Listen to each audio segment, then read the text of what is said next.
دگل نزیک بونا دمی هلبجاتنین پیشخستین انجمن نوینرین عراقی لبازن آکری پشتوانیا بربجرین هفپیمانیا کردستانی سده دبید. لآکری تخوچین جواکین جدا جدا پشتوانیا خوب و هفپیمانیا کردستانی دو پادکن.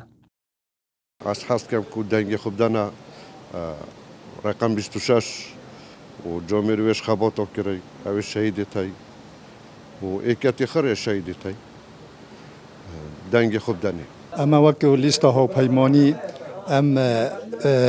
هویدارین که خلق ما بطایبت عشیرت هرکیا و سوریچیا دنگ خوب دانا کاندیدا ما ایمان آمدی جمارا وی که 26 البازن 3 موکو خلچی آکری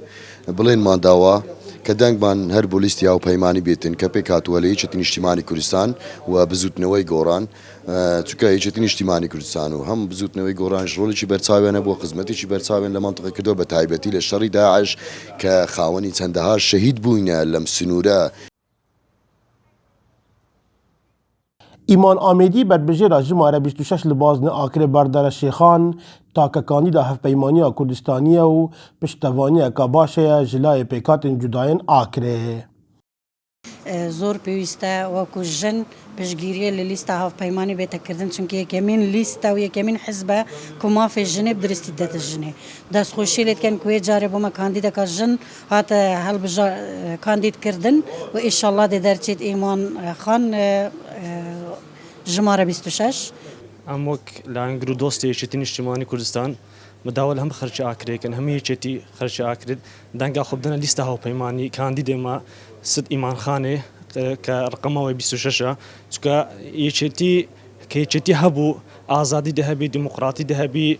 ما في مده تبارا سنديرة لبغدا اموكي هولات يا كي خلق آكري دورو برد خلق آكري پشگیریا لیستا اکرین اجتماعی کردستان دکتر ایمان خان جماره 26 و راستی اکرین اجتماعی کردستان خدمت که باشه کری بود دور برد و خاصتا خلق آکری منطقه دور آکری. سریخستنا هفپیمانی کردستانی و چون زورترین بربجه هفپیمانی و اکتیان اجتماعی کردستانی با انجمن نوینرین عراقی زامن کرنا مافین دستوری و آزادی و نتویین هرمه. اسماعیل سعید دزگه میدیایی بادینان